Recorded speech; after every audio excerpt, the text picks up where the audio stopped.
Hello everyone.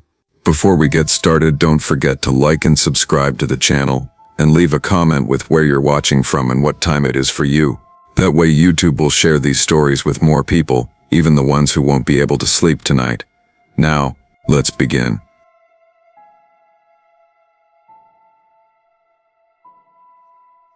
The first warning wasn't a sound.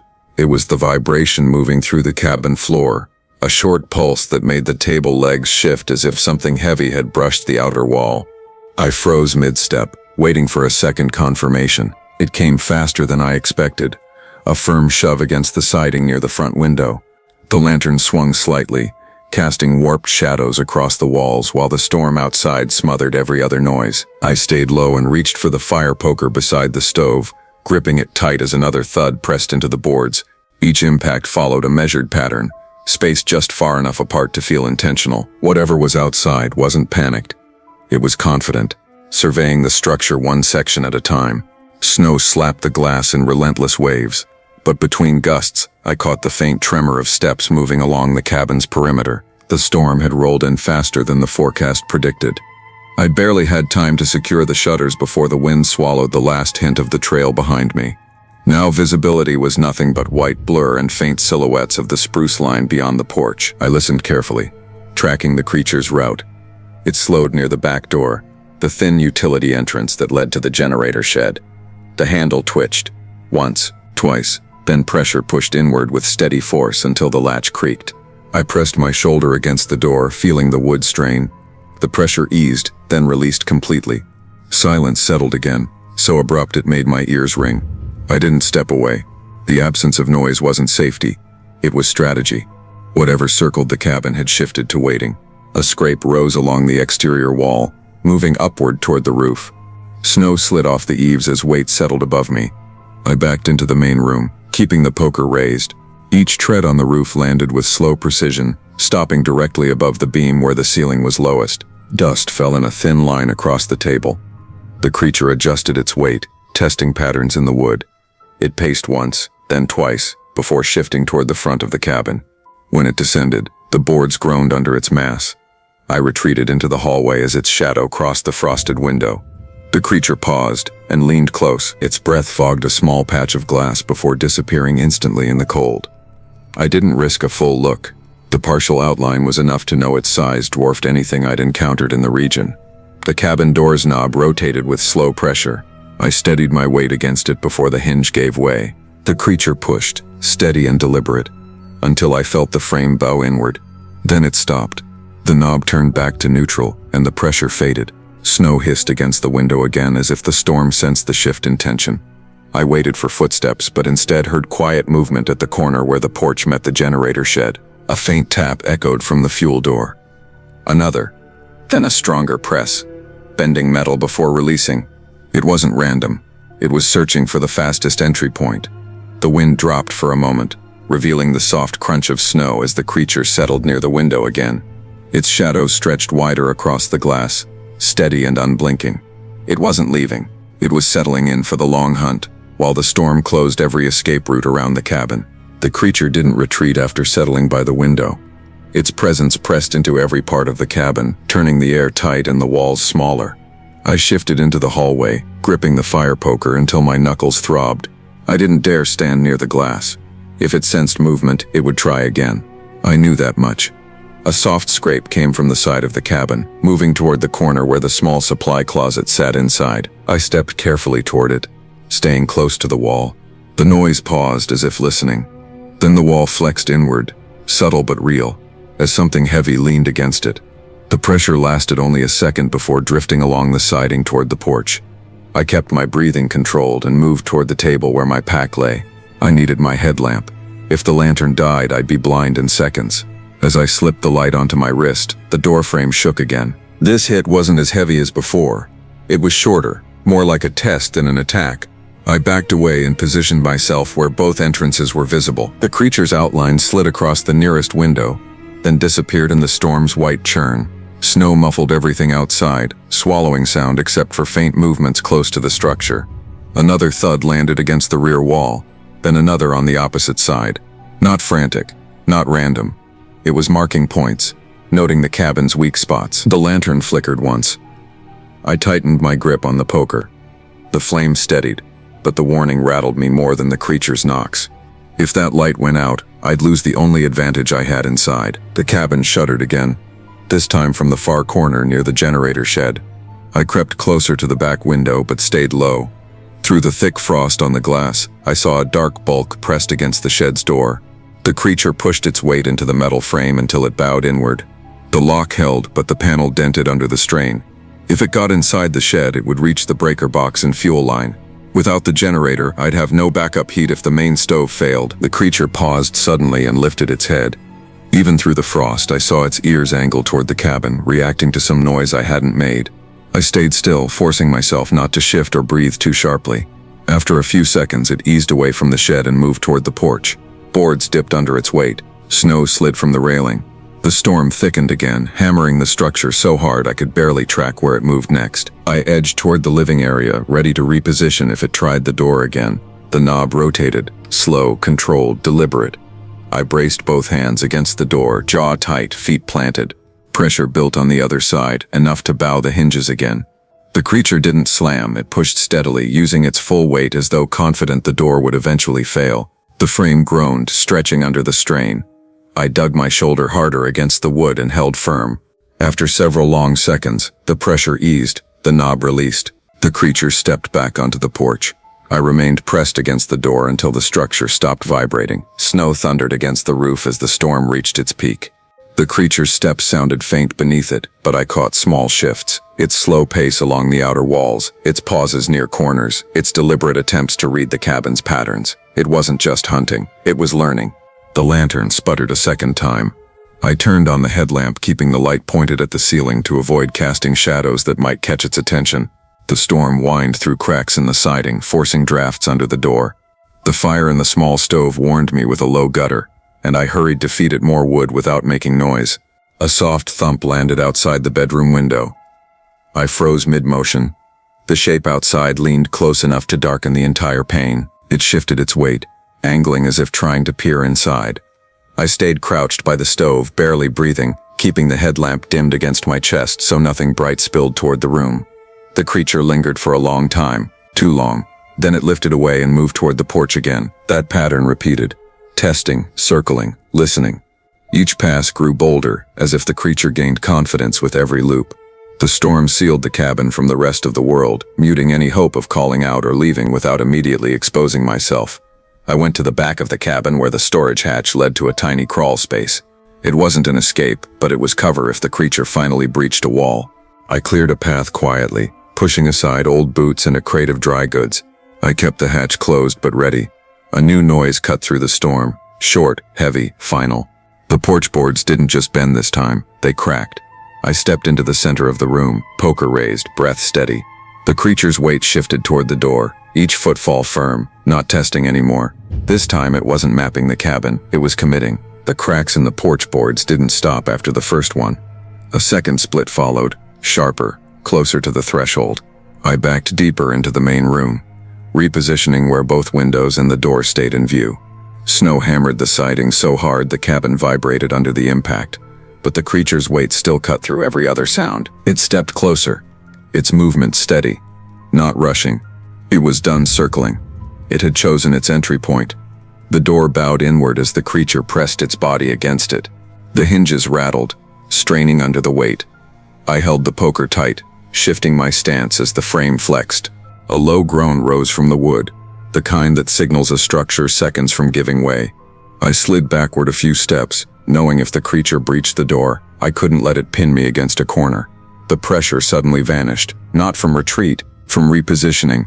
I caught movement in the window to my left, its shadow sweeping past, growing wider as it approached the wall near the storage nook.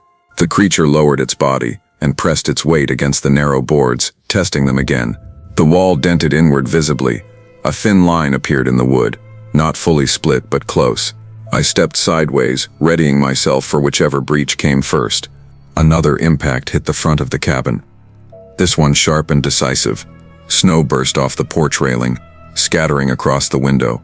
The creature climbed the steps in 2 smooth movements, each footfall compressing the boards deeper than any pass before. I braced for it to try the door again, but instead it moved toward the front corner, pressing its shoulder into a section of wall near the window. The beam cracked faintly. The creature paused, then pushed harder as if it had confirmed the weakest point. I stepped back to keep distance. A second crack followed, splitting the wood slightly. Not enough to break through, but enough to warn that another few hits would do it. I kept my breathing controlled. Panic would make noise I couldn't afford. The creature raised its weight and slammed once. The wall bowed inward, jutting into the room before snapping back into place. Dust drifted from the ceiling. I adjusted toward the opposite side, eyes locked on the swelling boards. One more strike and it would be inside. The creature stepped back. I gripped the poker tighter. It surged forward. The wall didn't break. The beam above it did.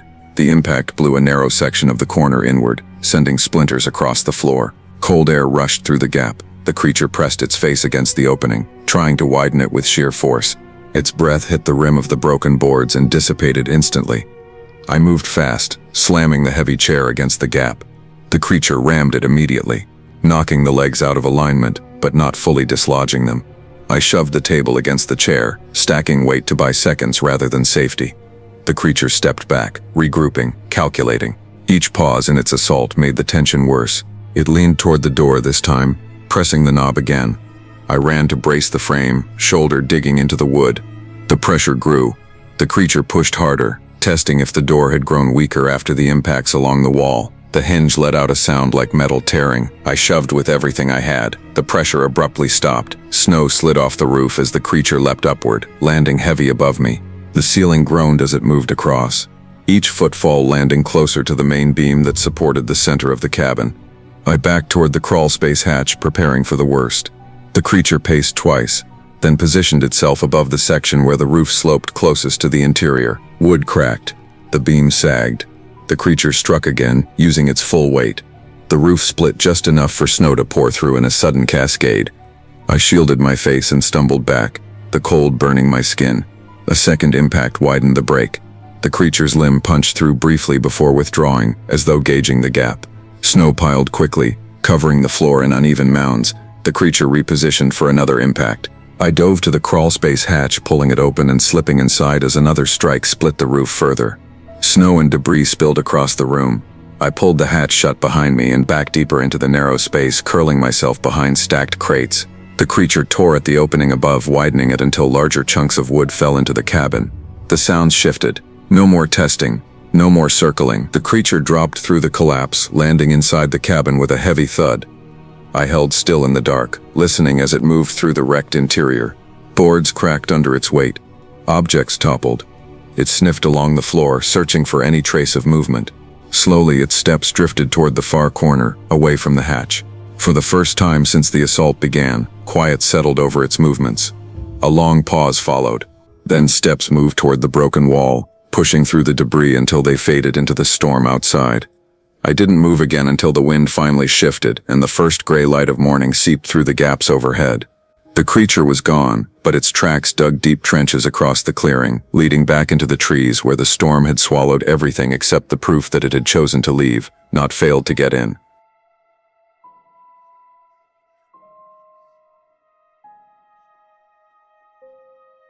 The moment the truck's headlights cut out, I knew something had gone wrong under the hood.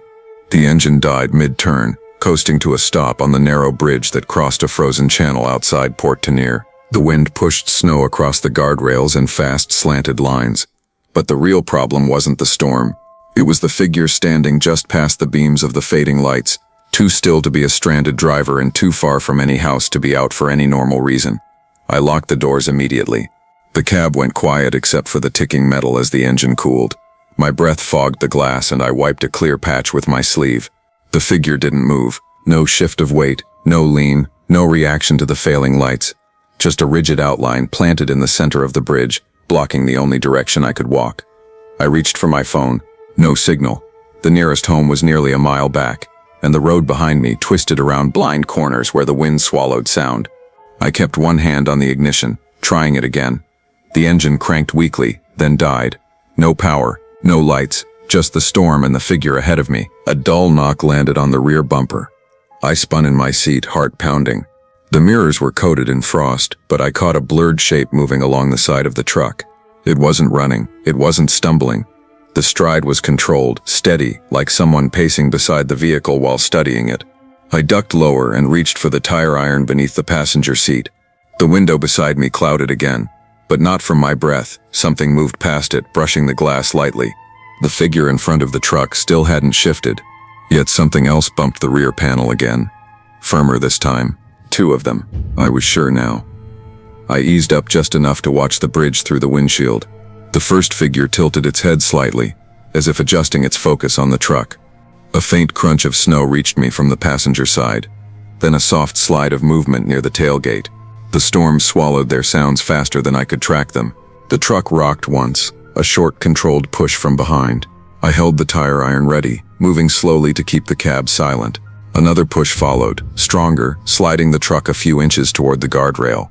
I braced my feet and kept low. If they wanted me out, they weren't going to rush. They were methodical, taking their time with each test. A faint shape appeared at the edge of my driver's side window, tall, shoulders squared, face hidden by the curtain of blowing snow. It leaned close enough that frost feathered across the glass from its breath. I held perfectly still, gripping the iron so hard my fingers went numb. The figure stayed there, unmoving, like it was waiting for a reaction. The second one struck the tailgate with a short, deliberate hit that shook the cab. The first figure stepped back from the window, turning its head toward the sound. Their coordination felt practiced, intentional, as if they were pushing the truck inch by inch into a vulnerable angle. The guardrail groaned against the truck's weight as another shove came from the rear, harder than before. I grabbed the keys even though I knew the engine wouldn't start, and tried again out of instinct. Nothing. The storm thickened, piling snow against the sides. Both figures moved at once, one nearing the front, the other brushing past the rear quarter panel. Their footsteps fell in a slow, alternating rhythm, closing the gap on both sides. The truck shifted again under their weight. I tightened my grip on the tire iron and crouched low behind the steering wheel. The figure at the front reached the bumper and planted its hand on the hood, fingers splayed wide. The second stepped up beside the tailgate, blocking the faint view of the road. Snow streaked across their silhouettes, erasing details and leaving only the unmistakable outline of 2 people closing in with a purpose I couldn't read. The next shove wasn't a test. It was the beginning of whatever they had planned for me on that bridge. The shove they gave the truck didn't stop after the first jolt. A second one hit with more precision, pushing the rear end closer to the guardrail. Snow scraped under the tires, the metal groaning as it slid an inch toward the frozen channel below. I tightened my grip on the tire iron and stayed low, watching the figures through the fogged windshield. Neither rushed, neither hesitated. They moved with the same calculated rhythm, each step deliberate, each angle chosen with purpose. One figure approached the driver's side door. It stopped inches from the glass, tilting its head as though listening for any sound inside the cab. I kept perfectly still, even slowing my breathing to keep the windows from fogging further. Any flicker of movement would draw its attention. The second figure stepped into view behind the first, circling the truck with slow, controlled strides. Its boots sank deep into the snow, leaving clean impressions that held their shape despite the moving wind. It paused behind the tailgate, positioning itself exactly where the rear axle would be weakest. Then it crouched, placing one gloved hand against the bumper. The other figure mirrored the motion at the front, lowering itself near the hood. Their movements were synchronized, patient, almost mechanical in their timing, but not in their behavior. They weren't confused, intoxicated, or lost. They knew exactly what they were doing. The one at the front pressed its weight into the hood. The truck shifted sharply. My seatbelt dug into my shoulder as I steadied myself. I kept the tire iron raised, though I wasn't sure how much good it would do if they forced a door open. My mind raced through every logical escape route, and every one of them collapsed the moment I imagined stepping outside. The storm thickened, blowing hard enough to erase any sign of the road except the faint yellow of the center line buried beneath the drifting snow. The figures stepped back again, reassessing. One of them moved to the passenger side and lifted its hand toward the window, brushing off a layer of frost with a slow downward stroke. Its palm lingered there, as if trying to read the contours of whoever was trapped inside. I stayed motionless. The figure's fingers traced the door handle next. It didn't pull. It didn't test. It just pressed gently, feeling the lock, confirming resistance. Then it turned its head toward the second figure, giving a single subtle nod. That nod terrified me more than anything else. It meant coordination, communication without words, a plan. The second figure stepped to the back of the truck again, lowering its shoulders and placing both hands on the bumper. The muscles in its arms tensed beneath the heavy coat. Snow collected along its sleeves, but it didn't shake it off or adjust its stance. The shift in its posture was clear. It was preparing for something stronger. I braced myself against the center console. The shove that followed nearly took the truck off the bridge. The tires skidded sideways, metal scraping hard against the guardrail. For a split second, the truck tilted, front end drooping over the frozen channel just enough for gravity to pull at its weight. I flattened myself against the seat, heart pounding, gripping the tire iron so tight my hands hurt. The rails held, but barely. The truck wobbled before settling back into a precarious angle. Both figures stepped back now, studying the result. They weren't rushing to finish whatever they had planned. They were measuring how much force they needed for the next attempt. I reached slowly toward the glove compartment and pulled out the emergency flare. No matches, no lighter, just the flare itself. I gripped it in my left hand. Useless inside the cab, but if they dragged me out or if the truck went over, I'd need anything with weight. The first figure moved closer to the headlight. Snow blew across its coat in thin lines. It lifted its hand again, pressing 2 fingers to the hood as if testing the metal's give. Then it stepped onto the narrow ledge of the bridge, steady even as wind slammed against it from the side. It positioned itself exactly above the front tire. The second figure crouched again at the rear bumper. I realized what they were doing. One was going to lift. The other would push. If they tipped the truck even a few more inches, gravity would do the rest. I pressed both feet against the driver's side door and shoved with everything I had, trying to shift the weight just enough to keep the truck grounded. The truck didn't move much, but it moved. A fraction. The front end rose half an inch back onto the bridge. The figure on the ledge stepped down, noticing the change. It turned its head toward the cab for the first time as if it finally realized I wasn't frozen with fear but fighting. The second figure straightened. Their plan had changed. This time they weren't going to push the truck off the bridge. They were coming for me directly. The moment they abandoned the plan to push the truck off the bridge, everything changed. Their movements tightened. Their pacing shortened, and the storm felt strangely quieter around them, as if the wind sank just enough for me to track each step. They approached the cab with the same slow coordination as before, but now their focus locked fully on me. One moved to the driver's door while the other positioned itself near the rear wheel, blocking any chance of slipping out on that side. I crouched low, gripping the tire iron in one hand and the flare in the other. The cab felt smaller with each breath.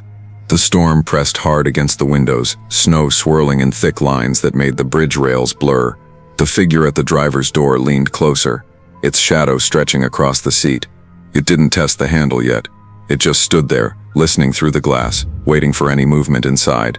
The other figure crouched lower by the rear wheel, bracing itself as though expecting me to make a break for it. Their coordination stayed perfectly aligned. Even without words, they adjusted to each other's positions, rotating the perimeter of the truck like they'd done this before. The one at the door finally touched the handle. A single measured downward pull. The lock held. It didn't jiggle it. It didn't rattle it. It simply confirmed resistance and stepped back. The second figure rose, moving several steps toward the passenger side. Snow coated their coats in thick patches now. They didn't shake it off, not even once. They didn't need to see clearly. They already knew the truck's angles. I used their brief repositioning to scoot across the passenger seat and check the window. The storm had iced part of the glass, but I could still see the first figure shifting toward the hood. It placed both hands along the lip of the metal, leaning its weight forward as though preparing for another coordinated movement. I clenched the tire iron and slid back behind the wheel. A strong impact hit the tailgate. The truck lurched again but stayed grounded. The guardrail groaned under the weight. I braced my shoulder against the door, using the frame to steady myself. A second impact hit, harder, skidding the rear tires slightly before they caught on the snowy surface. The front figure moved closer, tightening its stance. They were closing my options minute by minute. The storm thinned briefly, allowing a sliver of visibility down the channel. The frozen water below looked flat and dark, the kind of drop that wouldn't kill instantly but would trap anyone unlucky enough to go through the ice. They weren't trying to scare me. They wanted control of where the truck ended up. I slid the flare into my jacket sleeve, hiding it from view, and unlatched the passenger seatbelt clip. The click was soft but noticeable. The figure near the rear corner paused. Its head turned slightly toward the sound. I didn't move again. The wind rattled against the bridge, covering the noise. The figure at the hood suddenly stepped onto the narrow ledge, using the rail for balance. Its stance shifted with eerie calm, boots planted parallel, shoulders squared. It leaned down and placed its hands on the hood again, testing how much the metal dipped under pressure. The second figure crouched behind the truck like before. I understood the signal. They were about to try lifting the front while pushing the back. Not enough to flip the truck entirely, but enough to force the door open when the frame warped. I didn't wait. I threw my weight against the passenger door, slamming it open hard enough that the figure near the rear wheel had to jump back to avoid being hit. The truck tilted slightly but stayed upright. I dove out, boots sliding on the icy bridge deck. The flare bounced out of my sleeve and into my hand as I hit the ground. The figure at the hood dropped instantly, landing in the snow with balanced precision. Its hands tightened into fists, not raised but ready. The second figure rounded the back of the truck, moving with an urgency I hadn't seen from either of them yet. I backed along the railing, gripping the flare like the only thing that could hold them off. The wind cut brutal across my face, but I forced myself to stay focused. They advanced slowly, not wanting to slip on the ice. Their eyes tracked my hands, my footing, my angle. I struck the flare against the rail. Nothing. I tried again, harder, dragging it against the metal. The flare hissed alive, spitting sparks before bursting into a red burning column. Both figures froze. It was the only moment of hesitation they'd shown all night. I didn't waste it. I ran past the truck, flare held wide. They stepped back instinctively, avoiding the heat. I sprinted along the bridge toward the dark curve where the road disappeared into the storm. I didn't stop until the truck vanished completely from view. When I finally reached a distant cabin and collapsed on the porch, the flare burning out beside me, I looked back through the thinning snow. The figures stood exactly where I'd left them, watching the bridge, not following, just waiting for another engine to die on that stretch of road.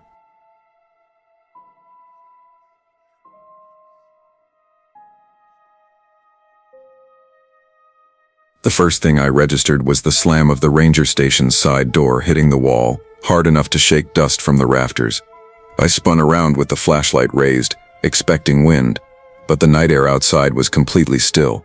No gust, no draft, no pressure shift. Something had pushed that door open from the outside and vanished before I could catch its shape. The station sat near the tree line of Hollow Bend, a small loop of cabins barely used in winter. I'd only come to log a report and reset the trail counter before heading home.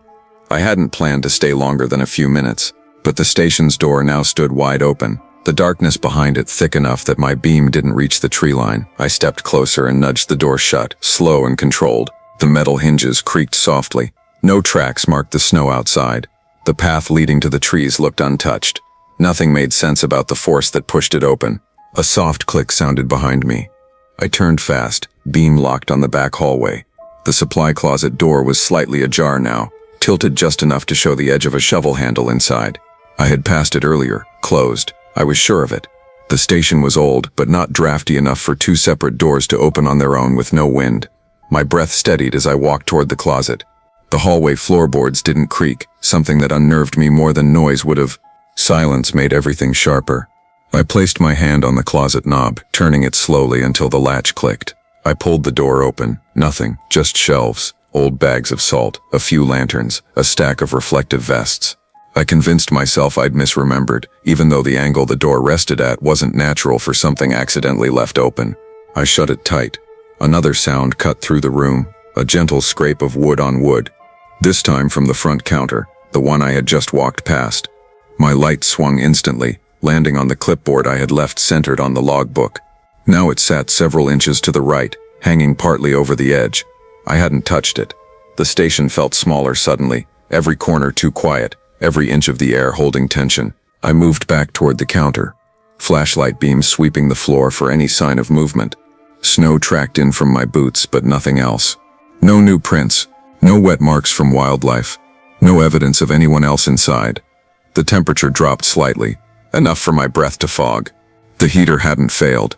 Its hum still came from the far wall, but something colder than the interior air was near me. A faint shuffle of steps reached me from the back hall. Not panicked, not hurried, measured. I stepped backward toward the front of the station, keeping the beam trained toward the hall.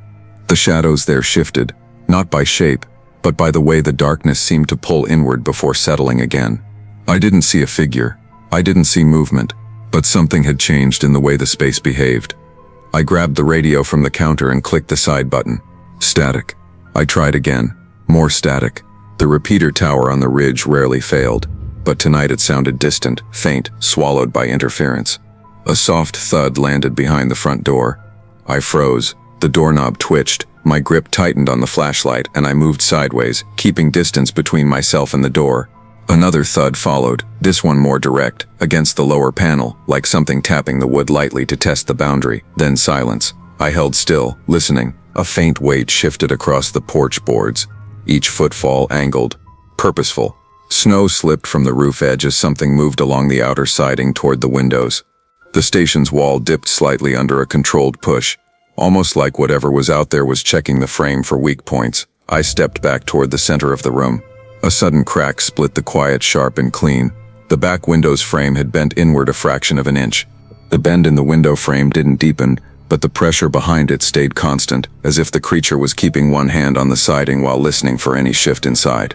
I backed toward the heater, not because I thought it could protect me, but because it was the only corner of the station with a clear view of every entry point. My flashlight beam shook as I moved, catching the edges of the logbook, the metal cabinet, the perfectly still hallway. Nothing else shifted. Nothing inside made a sound. The weight outside shifted again. Slow, steady, confident. Snow crunched in a tight pattern along the exterior wall, then paused directly beneath the cracked window. The siding bowed inward a fraction, enough to show that whatever stood there had leaned close, maybe even braced itself. I didn't move. Any sound now would pull it toward me. The window pane fogged briefly at its lower edge. The pressure eased. The presence moved to the left, steps careful and evenly spaced. It was mapping the entire wall. I needed a plan. Running into the storm would expose me instantly. Staying still left me trapped. The ranger station had 2 rooms. The main one I stood in, and a narrow storage room attached to the hall. That was it. No back exit. No attic. No crawl space. If the creature breached a wall, there would be nowhere to retreat. Another sound snapped my attention back. Paper sliding. I whipped the light toward the counter. The clipboard had shifted again, dragged an inch farther toward the edge. The metal ring shifted slightly, as if tugged by a small controlled pull. My stomach tightened. Whatever was inside wasn't waiting for the creature outside. Both threats were closing in. A dull thump struck the front door. The knob didn't twitch this time. The hit was low, angled, like it was testing the beam beneath the door frame. My pulse jumped, but my breathing stayed steady. The next strike landed higher. Dust fell from the frame. I stepped sideways to keep both the window and door in peripheral view. Then everything went quiet. Not storm quiet, not wind quiet, empty quiet, as if the outside presence had stepped back to listen. Heater hummed faintly behind me. The radio crackled once, then fell silent again. My flashlight buzzed softly, the battery straining under the cold. I steadied it against my palm and focused on the door. A thin line of shadow appeared beneath it, not the outline of feet. Movement, slow, deliberate movement, like fingers sweeping lightly across the floorboards. I held my breath. The shadow didn't return. Instead, the presence shifted toward the left window, the boards on the porch groaning under its weight. It approached the side wall, stopping directly outside the hallway. Inside, the supply closet door creaked again. I aimed the flashlight at the hallway before stepping closer. The closet door now stood half open, not wide, not swinging, just open enough that I could see deeper inside than before. No movement came from within, no sounds, no breathing. I wasn't imagining this. I had locked that door earlier. I approached it slowly, keeping the beam steady. The air around the closet felt colder, as if the temperature difference from outside had seeped through the walls somehow. I raised the flashlight and nudged the door with the back of my hand. Nothing happened. The shadows inside stayed still. Then a heavy impact shook the wall beside me. The creature outside slammed its weight into the siding again, stronger this time. The window cracked further. Snow sifted in through the widening gap. I moved fast to the front counter, grabbing the thick flashlight battery pack from beneath it. It wasn't a weapon, but it was heavy enough to swing. The creature moved to the next section of wall. Its footsteps shifted toward the corner, slow and strategic. It wasn't trying to break the window completely. It was weakening the structure, feeling for the best spot to tear through in one decisive burst. The supply closet door clicked behind me, not from a draft, not from settling, from pressure inside the room. I spun around, scanning every inch of the hallway, but nothing emerged. The door trembled slightly, like something pressed gently against the interior handle. I stepped back toward the main room, keeping both the hallway and the cracked window in view. A new sound rose beneath the floorboards, a creaking weight shift, not footsteps, but something pushing upward from below, testing the underside of the building. The ranger station was raised on short beams to avoid snowpack buildup. Whatever was beneath it dragged something along the frozen ground, tracing a slow arc under the floor. The creature outside paused. The sound under the floor paused too. Both threats now seemed to be listening, for me, for each other, for any sign of weakness. A long, splintering crack rose from behind the supply closet. Wood bending, not outward, inward. I stepped to the center of the room, gripping the flashlight battery pack with both hands. Whatever was outside and whatever had found its way in were closing in from opposite sides of the station, and neither seemed willing to wait much longer. The cracking behind the supply closet grew sharper, pulling my focus away from the weakened window. Something inside the wall shifted its weight, boards straining under each controlled push. The creature outside answered with another hit against the siding, heavier, closer to the window's broken frame. Both threats pressed in with the same quiet patience, neither rushing, neither retreating. They were closing the distance together, as if timing their approach without ever seeing each other. I stepped back toward the center of the room, gripping the flashlight battery pack with both hands. My breathing stayed measured, every movement deliberate. If either side sensed panic, they'd strike sooner. The floor trembled lightly as something below dragged itself toward the front door. The boards bowed just enough that I felt the shift through the soles of my boots. I moved 2 steps sideways, keeping clear of the dip forming along the floor. A soft tap against the front door drew my attention. Not a strike, just a single testing touch. The shadow beneath the door thickened for a moment, then faded. Outside, snow piled higher against the siding as the storm grew heavier. The wind hissed, blowing icy particles through the crack in the broken window frame. I kept my light low, avoiding sudden bright movements that might trigger a rush from either side. The pressure inside the closet finally stopped. The board settled. For a heartbeat, I thought the second threat had retreated deeper into the walls. Then a quiet sliding sound rose from the floor behind the closet, something adjusting its grip, shifting its position, preparing for a more direct attempt. I backed toward the counter to gain some space. A violent impact hit the outside wall. The broken window frame snapped inward another inch. Snow blew across the floor, scattering in a narrow path toward my boots. The creature outside shoved again, harder, forcing the glass to fracture into a spiderweb of lines. One more hit would open it completely. The floor beneath the supply closet thumped twice. Wood splintered. A jagged crack split outward from the closet base, spreading across the floorboards. I braced myself, adjusting my stance so both entry points stayed in sight. If either breach opened first, I needed a clear line to the opposite side. The creature outside finally pulled back, steps crunching through the snow as it repositioned closer to the window. A long silence followed. The storm muted even the wind, creating a vacuum of sound so complete it felt staged. I angled the flashlight toward the window, catching the faint silhouette of a shoulder pressing against the outer wall. The floor crack widened suddenly. A hand burst through the floorboards. Human, pale, gripped the wood with force. I stumbled back, pulse spiking. The fingers drove upward, pulling more of the arm through the split. The creature outside responded instantly, slamming its weight into the window frame with a savage hit that blew the glass inward in a burst of shards and snow. I raised the battery pack, ready to swing, but froze when I realized neither threat reacted to me first. They reacted to each other. The thing outside lunged through the broken window with a massive controlled heave, landing inside the station and pivoting sharply toward the arm emerging from the floor. The hand retreated instantly, claws scraping against wood as it tore itself back into the crawl space. The creature outside charged toward the breach, hitting the floor so hard a lantern fell from its hook. I backed into the far corner, keeping low. The two threats clashed with brutal, efficient movements. No snarls, no wild swings, just force meeting force. The floorboards bent under them as they collided again, the larger one driving the smaller one back toward the floor opening. The hand disappeared entirely beneath the boards. A heavy impact followed, shaking dust from the rafters. Another hit, a sliding noise, then silence. The larger creature lowered its stance, leaning over the gap as if confirming the other one had fled. It stayed there for several long seconds, unmoving except for the rise and fall of its shoulders. When it finally straightened, it turned toward the broken window, not toward me. Toward the exit.